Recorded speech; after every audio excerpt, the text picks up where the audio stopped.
사진으로 살펴보는 한 주간의 주요 뉴스 클릭 베스트 컷. 오늘도 힘차게 문을 열겠습니다. 연합뉴스 사진부 한상균 기자와 함께합니다. 한 기자 어서 오세요. 네, 안녕하십니까.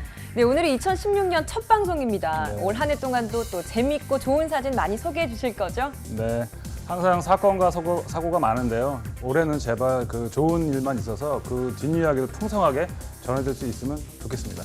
네, 클릭 베스트 컷. 그럼 첫 번째 사진부터 살펴보도록 하겠습니다. 네, 외국 사진인 것 같은데요. 옷을 벗고 다들 물속에 들어가 있네요. 이거 어떤 사진이죠? 네, 프랑스 남서부의 휴양지 비아리츠에서 벌어진 일인데요. 네. 지금 보면은 샴페인을 마시고 있어요. 뭔가 네. 축하할 일이 있는 것 같죠? 네, 여기 샴페인을 들고 맞습니다. 있네요. 북극곰 수영 클럽인데요. 그 새해맞이 행사를 지금 바다에서 샴페인을 맞으면서 하고 있는 겁니다. 네. 근데 보면은 약간 특이한 게 보이지 않나요? 좀 특이한 게 제가 발견된 건 이 네. 가발을 다 쓰고 있네요.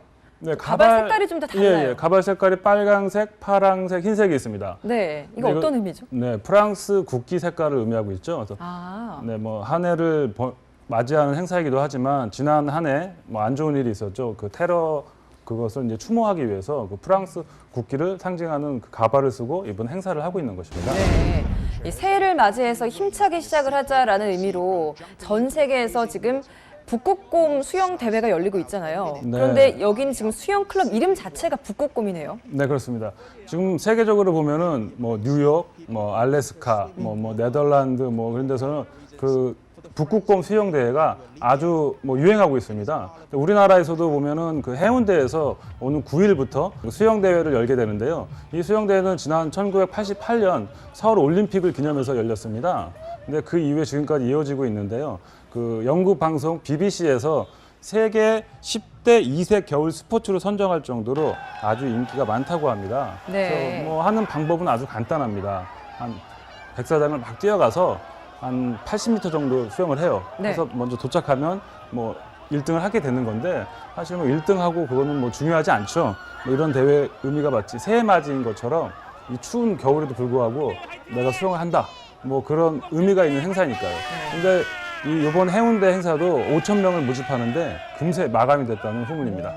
네, 일반인의 경우에는 영하 1도씨 이하의 물속에서는 5분 안에 목숨이 위태로워질 수 있다고 하는데요. 이렇게 극한의 추위 속에서 몸을 던지는 사람들, 이들의 도전은 감히 열정이라는 표현을 써도 모자라지 않을 것 같습니다. 그럼 다음 사진 살펴보겠습니다. 네, 2016년 붉은 원숭이 해인데요. 그런 의미로 지금 붉은 원숭이 조형물 아래에서 가족 사진을 찍고 있는 사진이네요. 여긴 어디죠? 그 울산 간절곶의 모습인데요. 그 새해맞이 행사로 유명한 곳이죠. 3대 명소 중에 하나입니다. 그래서 거기에 새겨진 조형물인데 이 동그란 것은 이제 태양을 의미하는 거고요. 네. 그 말씀하신 대로 붉은 원숭이가 지금 매달려 있죠. 그러니까 올해는 병신년, 그래서 병은 가불병전, 무경신 이렇게 해서 붉은 걸 상징한다고 합니다. 그리고 신은 당연히 원숭이겠죠. 그래서 붉은 원숭이를 조형물에 놓고 올해를 맞이하자는 행사가 지금 벌어지고 있는데 한 가족이 여기 모여서 이제 기념 사진을 찍고 있죠. 병신년 새해 바로 어제가 1월 1일이었는데 한 기자는 해돋이 봤나요 어제? 안타깝게도 보지는 못했습니다. 다른 일정이 있어서. 네, 제가 이걸 여쭤본 이유가 이 울산이 우리나라에서 가장 먼저 해가 뜨는 곳이라고 하더라고요. 네, 울산 간절곶은 독도하고 이제 울릉도를 빼고 이제 네. 육지에서 가장 먼저 해를 볼 수 있는 땅끝 마을이라고 할 수 있습니다. 땅끝 해남에 땅끝 마을이 있지만 네네. 일출을 가장 먼저 볼 수 있는 땅끝 마을이라고 할 수 있죠. 네. 여기 말고도 보면 이제 3대 명소로 이제 정동진, 그다음에 정동진하고 이제 포항에 그 영일만 호미곶이 있는데요. 한자어로는 다른 뜻인데 네. 그래서 사람들이 간절하기 때문에 더 많은 사람들이 찾는다고 합니다. 네. 근데 이제 재미있는 것은 이제 울산 간절곶에서는 이제 새 일출을 제일 먼저 볼 수 있는데 정동진도 많이 가잖아요. 그쵸. 정동진은 이제 울산 여기보다 한 5분 뒤에. 그다음에 이제 영일만은 한 1분 뒤에 볼 수 있었다고 합니다. 네, 포항이랑 울산은 그럼 큰 차이는 나지 않는 거네요. 네, 그렇죠. 네. 이 서울의 아차산에서 한반도 남쪽 제주 성산 일출봉에 이르기까지 병신년 새해 첫날을 맞아서 전국 지방자치단체에서는 소망 풍선 띄우기나 떡국 나눠 먹기 등 아주 다양한 해맞이 행사로 분주했습니다. 2016년 병신년 분주하고 실속 있는 한 해가 됐으면 좋겠네요. 다음 사진 살펴보겠습니다. 네, 평화의 소녀상입니다. 각기 다 다른 옷을 입고 있는데요. 참 시간의 흐름을 보여줄 수 있는 사진이네요. 지난 2011년 12월 14일에 그 정대협의죠. 정신대 문제 대책 협의회가 그 수요 집회 1천회를 맞아서 일본 대사관 앞에 그 소녀상을 마련했습니다. 네. 그 소녀상이라는 거는 뭐 여러분 다들 아시겠지만 그 위안부 할머니들의 그 어릴 적 모습을, 그 애띤 모습을 담아서 그 위로하는 마음에 세운 건데요. 네. 그 모습을 세우고 나는 게 겨울이어서 많은 그 시민들이 안타까운 마음에 보시면 모자를 씌워준다든가 장갑을 씌워주고요. 또 네, 여기 보면 털목도리 이런 것들을 참 많이 씌워주고 그 가셨네요. 이후에도 계속 비가 오면 여기는 좀 안 나온 것 같아요. 비가 오면 우산을 씌워주고 그렇게 했습니다. 네. 그래서 그런 다양한 모습을 담아놓은 사진인데 저희 이제 사진부에서는 스트레이트 사진이라고 해서 뉴스에 맞춰서 사진을 취재하기도 하지만 이런 어떤 다른 큰 뉴스에 맞춰서 그 사진을 준비해서 이렇게 콤보 사진으로 미리 준비해 놓기도 합니다. 그래서 네. 지난 28일이었죠. 28일에 그 한일 그 외교부 장관이 모여서 그 위안부 문제에 대한 합의를 했습니다. 네. 그래서 마침 그 합의에 맞춰서 저희가 이 소녀상을 발행하게 됐습니다. 네. 이 소녀상 앞에는 매주 수요 집회도 있다 보니까 많은 사람들이 몰리는데 그 28일에 있었던 양국 장관급 회담이 있었던 그날에도 여기는 굉장히 분주했었죠. 네, 그렇죠. 이목이 외신 기자들도 많이 왔고요. 세계 이목이 집중됐습니다. 이제 합의된 결과를 보면은 그 한국이 그 재단을 설립을 하고요. 그 재단을 설립하면 일본에서 그 10억엔의 기금을 출연하는데 네. 여기까지는 그래도 좀 괜찮았는데 그 이제 일본 외무상이 발표를 그 다음에 한 말이 이렇게 10억엔을 기부하는 조건으로 그 소녀상 철거에 대한 어떤 암묵적인 논의가 있었다라는 어떤 그런 뉘앙스의 발언을 했어요. 그래서 네. 그래서 그 전에는 소녀상이 어떻게 보면 훈훈한 분위기였는데 갑자기 반전이 돼서 취재진들이 더 몰리는 상황이 되기도 했습니다. 돌발적인 일이 많이 생길 수 있거든요. 네. 그래서 소녀상에 대해서 철거가 됐으니까 이제 위안부 할머니들도 많이 결강되셨고 그래서 다른 시민 단체나 이런 데리 와서 또 마침 일본 대사관 근처이기 때문에 무슨 다른 일이 생길 수 있기 때문에 많은 그 언론들이 집중이 되기도 했습니다. 네. 이렇게 소녀상을 좀 살펴봤으니까 이 소녀상의 주인공이죠. 위안부 피해자 할머니들 좀 살펴보도록 하겠습니다.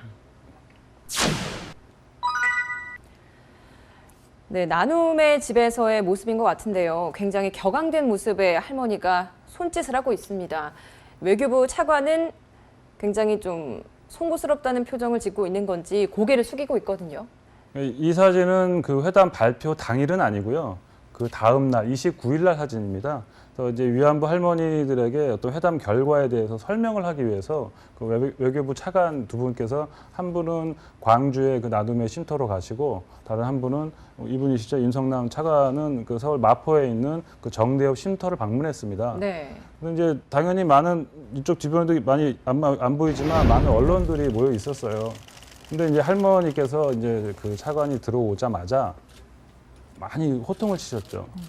가장 이제 화가 나신 건 이 부분이에요. 지금 피해 당사자들도 모르게 어떻게 당신들이 한일 그 외부 장관이 모여서 어떻게 합의를 할 수 있느냐. 네, 합의 전에 미리 알려줬어야 하지 않느냐 이런 그렇죠. 불만이 많으셨죠. 근데 그것도 화가 나는데 더욱이 더 화가 나는 건 합의 내용도 이제 받아들일 수 없는 거죠. 그러니까 이분들이 하시는 말씀은 그거예요. 법적인 배상이 있어야 되는 거지 재단을 만들어서 기금을 주고 그거는 보상이 아니라는 거죠. 자신들이 아니라는 그리고 자신들이 원하는 거는 명예 회복이지 돈을 바라는 게 아니라는 거예요. 네. 그래서 그 차관이 오자마자 한 계속 2, 30초를 계속 호통을 치셨어요. 그래서 나중에 이제 차관께서 이렇게 해서 설명을 드리러 왔다. 네. 그리고 이렇게 진행되는 과정이었기 때문에 어떻게 보면 외교적인 어떤 그런 것도 있을 수 있어요. 어떤 그런 거기 때문에 설명을 못 드리고 해서 지금 설명드리러 왔다. 지정하셔라 하고 그래서 좀 안정을 시켜드리고 한 1시간 정도 비공개로 말씀을 나누고 난 다음에 그 쉼터를 나왔다고 합니다. 네. 이 할머니분들께서 화가 나신 이유 중에 합의 내용뿐만이 아니라 아까도 우리가 짚어봤던 그 소녀상 철거 문제도 있었잖아요. 그렇죠. 이 소녀상은 누구나 봐도 매우 상징적인 거거든요. 그리고 네. 이게 그냥 세워진 게 아니라 수요 집회가 지금 1,200회가 넘어갔는데 그게 대단한 일이거든요. 네. 그리고 많이 취재를 다녀봤지만 오히려 그 소녀상이 세워진 다음에 더 많은 관심을 갖게 된 것도 사실이에요. 근데 네. 그것도 그냥 뭐 매운 게 아니라 그 시민들이 돈을 다 모아서 건립을 했는데 그거를 뭐 이전을 한다, 철거를 한다. 그거는 있을 수 없는 일이거든요. 그래서 네. 그 할머니분들은 화가 난 거죠. 이 소녀상은 역사의 증거다. 후대에 알려서 이러이러한 일이 있었다는 걸 알려주기 위한 건데 이걸 철거한다는 게 말이 되느냐. 그래서 이제 화가 나신 거예요. 네, 위안부 피해 할머니들은 일본이 진정한 사과와 법적인 배상을 할 때까지 수요 집회를 이어나가는 등 계속 싸워나가겠다는 의지를 밝혔습니다. 그럼 다음 사진 살펴볼까요? 네, 이 사진 굉장히 이번에 얼어붙은 19대 국회의 모습을 참 잘 보여주는 사진인 것 같습니다. 나뭇가지 아래 얼어붙은 고드름의 모습, 그리고 그 뒤로 보이는 국회의사당. 항상 보면 연말에 국회는 답답하죠. 뭐 올해뿐만 아니라 뭐 19대 국회 아니라 그 전에도 항상 그랬고요. 그래서 뭐 매년 어떻게 보면 등장하는 사진입니다. 뭐 다행히 이 겨울에 보면 옆에 한강이 있어서 이게 고드름이 또 잘 얼거든요. 네. 그럼 이게 잘 어우러져요. 근데 제가 생각할 때는 이게 보기에는 이렇게 뭐 싸늘한 국회를 표현하지만 어떻게 보면 이게 싸늘한 민심을 표현하는 게 아닌가. 이 국회 안에 들어가면 아주 따뜻합니다. 국회에 있는 사람들은 네. 춥지 않아요. 우리가 생각하는 것만큼. 그렇기 때문에 이렇게 밖에 있는 어떤 싸늘한 민심을 표현한 것 같고요. 제가 볼 때는 이게 만약에 여름이었으면 열불난 국회 이런 식으로 항상 사진이 나왔을 것 같습니다. 네. 국회 19대 국회가 최악의 국회라는 뭐 오명 아닌 오명을 쓰고 있는데요. 네. 뭐 여러 가지 이유가 있겠지만 그 법안 처리율이 36.8%로 아주 최하를 기록하고 있고요. 뭐 법안 통과도 문제이긴 했지만 이 19대 국회가 처음 2012년에 시작을 할 때 특권 내려놓기를 굉장히 강조를 했거든요. 국회의원의 특권하면 뭐 여러 가지가 있어요. 면책 특권 여러 가지가 있는데 사람들은 사실 관심이 그런 게 있지 않습니까? 뭐 프로야구 선수도 FA가 된다 그러면 저 선수 얼마나 돈을 받지? 네. 이런 게 관심이 있어요. 그래서 사람들도 아마 국회의원은 얼마나 돈을 받을까 이런 관심이 있을 거예요. 근데 제가 알아보니까 보통 한 1억 3, 4천을 받는 것 같더라고요. 이제 국회의원 세비라고 해서 이제 국회의원 세비가 뭐냐면 보수예요. 이제 그 세비에는 뭐 직무 활동과 품위 유지를 위해서 지급하는 보수라고 돼 있는데 네. 거기에는 수당, 입법 활동비, 특별 활동비, 여비 등이 돼 있습니다. 2012년에 그래서 국회의원 이제 여야가 모여서 야, 이런 국회의원 세비를 30% 삭감하자. 그런 논의가 됐어요. 근데 알고 보니까 그 뒤로 어떤 뭐 그 소위가 열렸다는 소식은 없습니다. 근데 이제 그 이후 2012년 그 이후로 잠잠하게 계속 세비는 동결이 됐죠.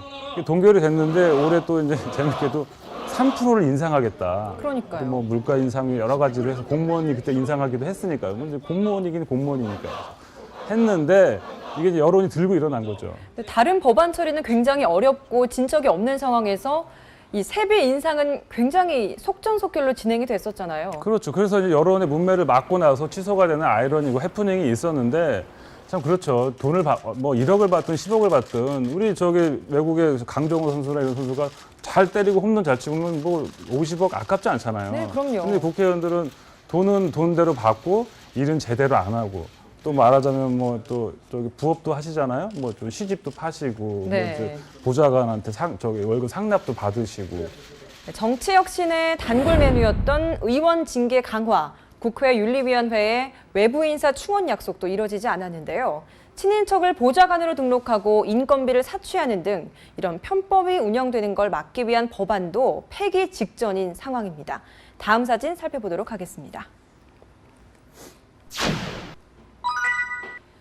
네, 가자 금빛 대륙 리우로 그리고 한계를 넘어 리우로 리우 올림픽을 준비하는 우리나라 국가대표 선수들의 모습인 것 같아요. 여기 굉장히 열심히 훈련을 받고 있네요. 네, 우리나라를 정말 대표하는 그 국가대표 선수들이 그 훈련한 태릉 선수촌입니다. 네. 방금 국회의원 얘기를 했지만 그분들보다 돈 많이 안 받고 열심히 하시는 분들인데요. 네. 뭐 다른 얘기였습니다만 네. 지금 제가 이 사진을 이제 고른 이유는 다른 사진을 보다가 제가 약간 이 사진 눈길이 갔어요. 그래서 이게 이제 보면 이제 밧줄을 타고 올라가는 건데 이제 태릉에 가보면 밧줄이 지금 한 4개 나왔지만 한 열 몇 개 쫙 걸려 있어요. 근데 네. 그 높이가 어림잡아서 한 아파트 한 2층 높이가 되거든요. 그럼 굉장히 높은 그렇죠. 거네요. 선수들이 뭐라는 거냐면 이제 근력 훈련을 하는 거죠. 그래서 밧줄을 타고 맨 끝에까지 올라갑니다. 그래서 그 남자 선수들이 주로 이제 많이 하는데 뭐 많이 보셨겠지만 남자 선수들이 이제 우통을 벗고 하죠. 근육질의 모습. 근데 그게 이제 사진 기자들이 많이 원하는 것이기도 하고 뭐 그래야지 좀 그림이 되니까 예. 했는데 얼핏 보니까 이게 선수가 위통을 안 벗고 있고 또 한 명이에요. 그래서 왜 그렇지 하고 제가 살펴봤더니 보니까 여자 선수입니다. 여자 유도 국가대표 선수인데 여자 선수가 이거 할 정도면 대단히 훈련량이 많은 거죠. 네. 그래서 이번에 리우 올림픽으로 가는 얼마나 결연한 의지를 보여준 사진이 아닌가 생각해서 제가 뽑았습니다. 네. 이번에 리우 올림픽이 브라질 삼바의 나라에서 열리게 되죠. 이번에 열리는 올림픽은 남아메리카 대륙에서는 처음 열린다고 해요. 근데 남아메리카 대륙에서 처음 열리는 거는 뭐 그렇게 이해를 하겠는데 이번에 그 리우 올림픽이 열리고 나면 그 하계 올림픽이 열리지 않은 대륙은 아프리카가 하나 남았다고 합니다. 그래서 제가 얼핏 들은 생각이 네. 동계 올림픽이면은 아프리카가 좀 이해가 되는데 열리지 않는 게 이해가 되네요. 예, 하계는 왜 열리지 않았을까 하는 이제 뭐 고개를 갸우뚱하게 하게 됐는데 이번에 리우 올림픽에서 전 세계 각국에서 세계 최대 규모의 선수단들이 여기에 참가를 한다고 하더라고요. 네, 206개국에서 1,500명 선수가 참가를 하는데요. 28개 종목에서 그 목표로 하는 금메달의 개수는 306개라고 합니다. 대단한 숫자인데 지난 88년 올림픽하고 비교해보면 그때도 그래서 사상 최대 올림픽이라고 그랬거든요. 그때만 해도 160개국이 참가를 했는데 이번에 206개국인 거를 보면은 상당히 뭐 어마어마한 규모라고 할 수 있죠. 네. 네, 우리나라는 지난 2014년 브라질에서 열린 월드컵에서 현지 적응에 실패하면서 1무 2패라는 아주 참담한 성적으로 조별리그 탈락의 고배를 마셨는데요. 시차 등 현지 적응이 올림픽에서 좋은 성적을 올리는 관건이 될 전망입니다. 그럼 다음 사진 살펴보도록 하겠습니다. 네, 오늘의 마지막 사진인데요. 굉장히 멋있는 사진이네요. 근데 좀 의미도 있는 것 같아요. 딱 보니까 2016번 버스네요. 이거 어떤 사진인 거죠? 네, 아주 잘 보셨습니다. 2016. 올해가 2016년이죠. 네. 그래서 2016 그리고 버스 하면은 약간 서민들의 대명사죠. 그다음에 지금 사진에 보면 이제 언덕을 올라오고 있는 겁니다. 2016번 버스가 2016년을 맞아서 그 가파른 언덕길을 힘차게 달려온다는 의미의 사진입니다. 네. 이게 매번 이 버스 운전하시는 분이 연출한 사진이 아니기 때문에 그냥 그분들은 자연스럽게 가는 건데 네. 가시는 분마다 그 운전하는 속도가 다르고 하기 때문에 이게 한 10번 정도의 촬영을 해서 얻은 결과라고 합니다. 굉장히 많은 수고가 담긴 사진이네요. 이렇게 2016년, 매해 2017년 새해가 될 때마다 이렇게 새로운 사진들이 나오는데 이 사진들도 경쟁이 굉장히 치열할 것 같아요. 그렇죠. 올해 사진을 아마 보셨을 거예요. 신문을 보면 각 신문사들이 아주 다양한 사진을 일면에 올려놓죠. 그래서 그 매해 연말이 되면 사진 기자들의 그 리그가 시작됩니다. 어떠한 사진으로 1월 1일자 신문에 내 사진을 올릴 것인가. 그래서 아이템이 중요하죠. 방금 이런 것처럼 뭐 버스에서 생각을 얻을 수도 있고요. 아니면 뭐 자축인묘 진사오미 해서 그 동물로도 할 수 있고요. 그다음에 뭐 제일 많이 나오는 게 이제 궤적이죠. 별의 궤적. 그래서 오늘도 나왔지만 국회 같은 거에서 사회적으로 이슈가 되는 곳에 별의 궤적을 만든다든가 아니면 휴전선에서 만든다든가. 그래서 저희는 이제 통신사니까 지면이 없어서 조금 덜하긴 한데요. 네. 그 신문사에서는 서로 이제 아이템을 공유하지 않으려고 어떤 알 못할 울미 경쟁이 벌어진다고 합니다. 네, 많은 분들이 새해 목표를 세우셨을 텐데요. 한 해를 풍성하게 만들 계획들이 기세 좋게 목록에 오르지만 작심삼일로 끝나서 좌절하는 경우도 참 많습니다. 네, 그래도 힘차게 달리는 이 버스처럼 이제 좋은 일만 생겨나는 2016년이 되었으면 좋겠습니다. 네, 여기까지 오늘 저희가 준비한 사진 모두 살펴봤습니다.